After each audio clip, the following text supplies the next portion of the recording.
Season. Fabregas, when he plays, he's an excellent passer, but defensively they can be caught out.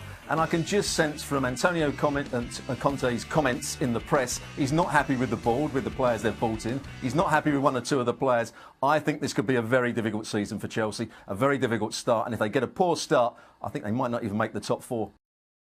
Taking a look at the best of the rest from Saturday's Premier League fixtures. Obviously, we've talked about the big boys in particular. And yes, we do talk about other teams sometimes in this league. Welcome to the Premier League.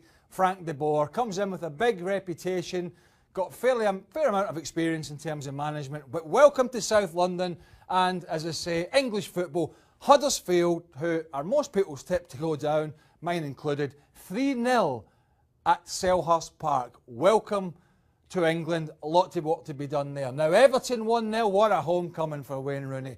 And they told me on the show, those muppets, that I shouldn't have Wayne Rooney in my fantasy team. And he only goes and scores. Don't listen to them.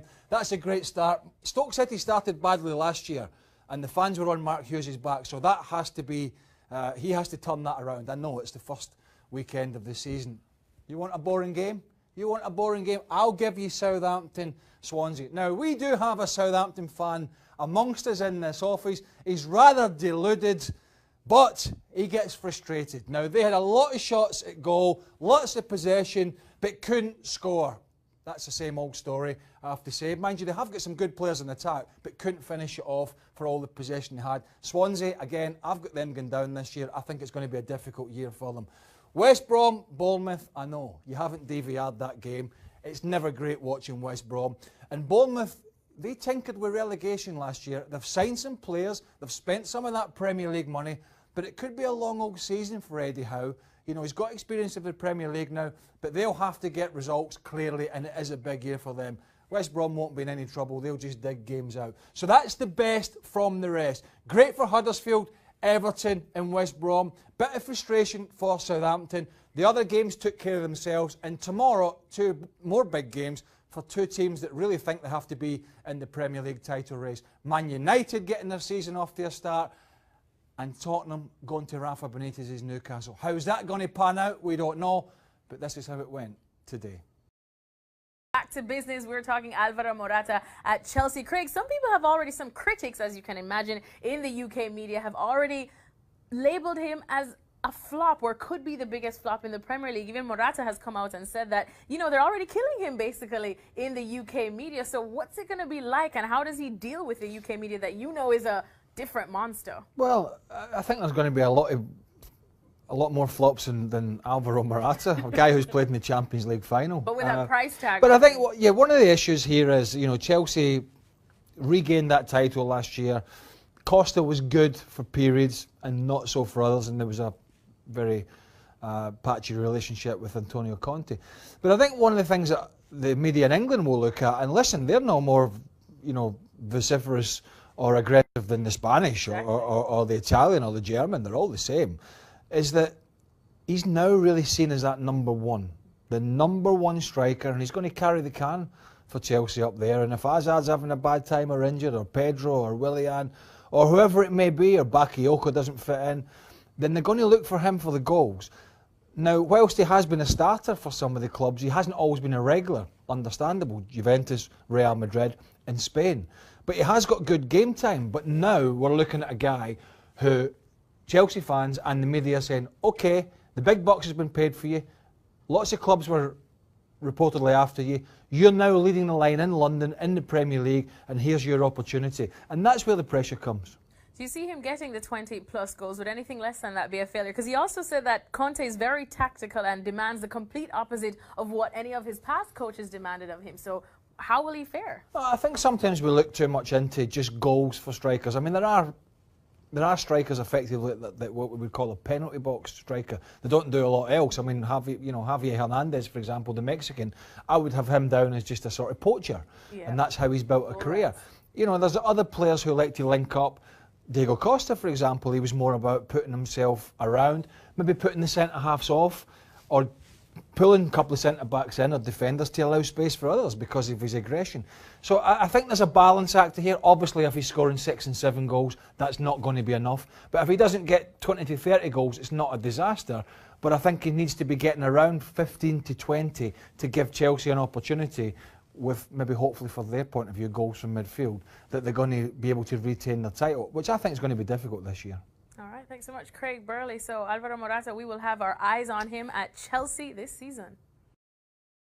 You've still got a lot of belief in the core of what Chelsea have got, but what do you make of the shape that they're in terms of the squad? But I think it needs more. I think the manager's alluded to that. Players are sort of saying that too. To fight on two fronts now, go to a long season, that they've got a squad big enough to do that. I think they're very aware of it, and I'm sure they're going to deal with it. And I'll be very surprised if they don't add 2 or 3 or 4 even more players to not just sticking up the squad, but add something extra, slightly different to what they had last year. The biggest departure this summer has been Nemanja Matic. How surprised were you that, in particular, they sold him to Manchester United and to Jose Mourinho?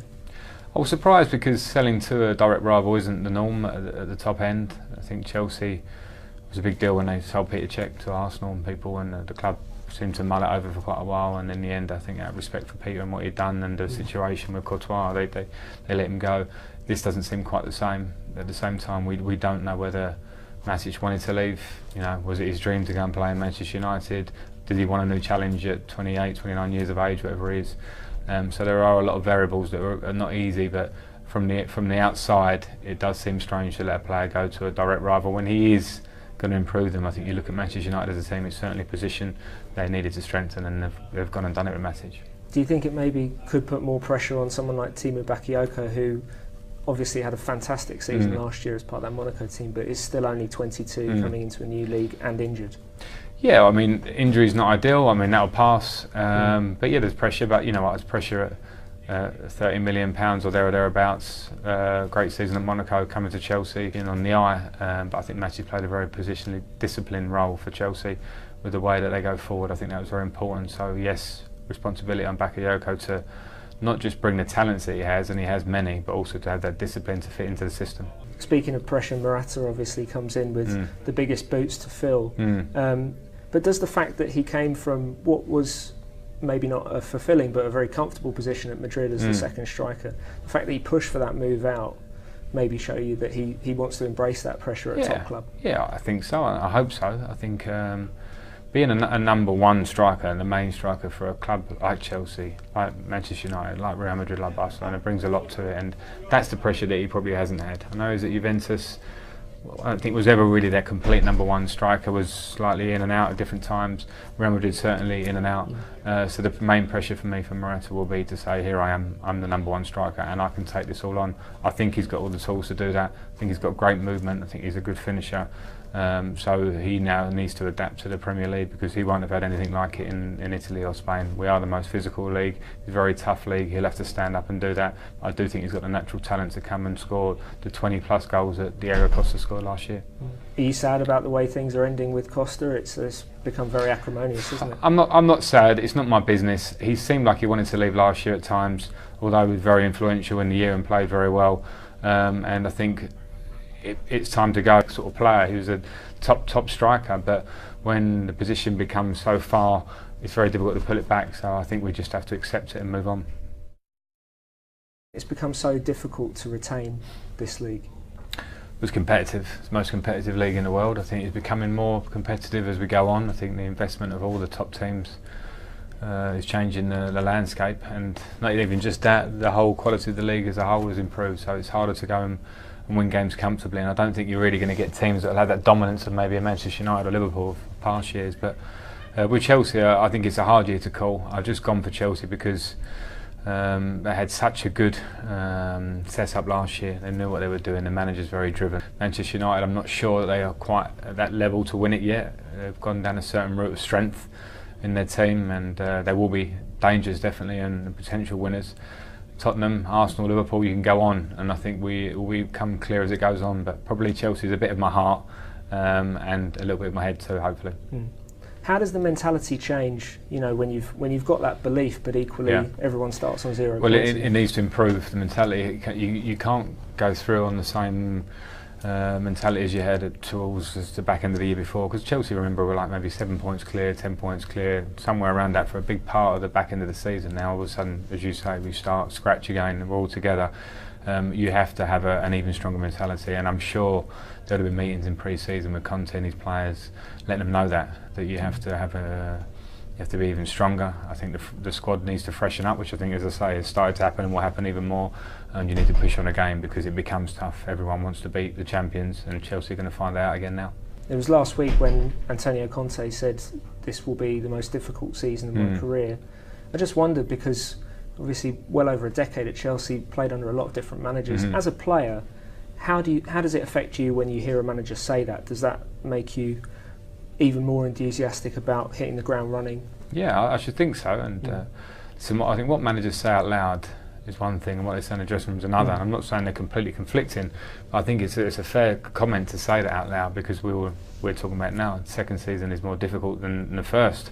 But behind the scenes we'll be saying the same message but in a different way. This is going to be difficult, and this is how we overcome that. We overcome it by working hard, by doing the extra bits even more than what we did last year, and going forward as players, individuals, and as a team. For me, Eden Hazard. Comments could even be a challenge to the players as well as the board. I think they're a challenge on all fronts, and I understand it. And maybe the choice of word is something we will analyse quite a lot. But I do understand what he's saying. I think it would have been difficult no matter what for Chelsea this year. They could have bought 6 or 7 new players, and I think everyone's up in their game. So I think it's a fair comment no matter what. Bridge, home of the champions. When I think of Chelsea, I think of the colour blue. Mourinho, I can't help that. And the Chelsea pensioners.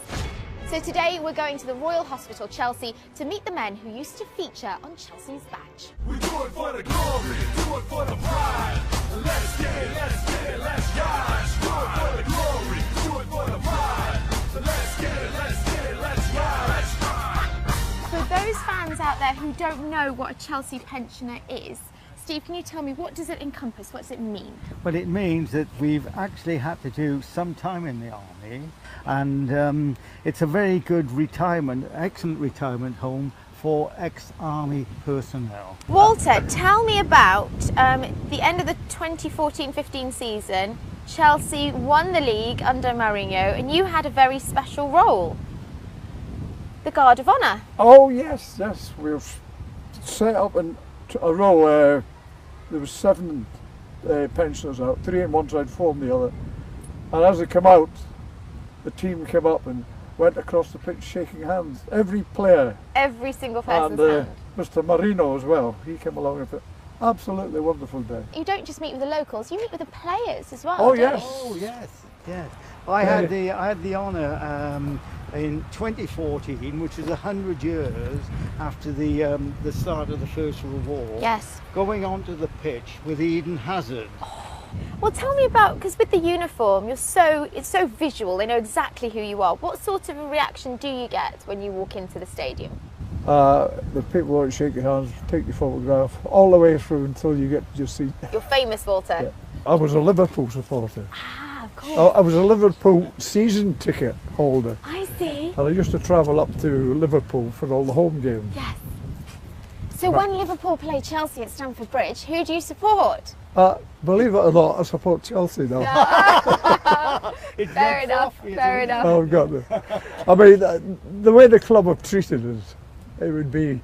Wins your heart over, doesn't it? You couldn't support another team. Do you sing and shout and chant alongside the fans? Yes. Yeah. Oh, I sing quite well. Go on then. Blue is the colour, Chelsea Chelsea is the game. No, football is the game. It's been such an honour to meet you both and speak to you about your Chelsea stories in such a wonderful setting. Thank you so much. Oh, well done. Thanks a lot. You're Absolute welcome. honour. We'll see you at the game. Thoroughly enjoyed it, yeah.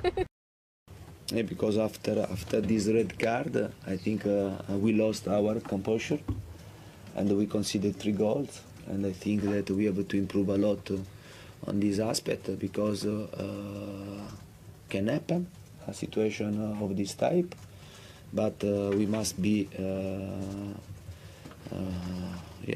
we must pay attention and to try to think that there is a rest of game to try to do your best. Instead, we conceded 3 goals, and the second half was very difficult to change the final result, despite the great commitment, the great desire, the great will of my players.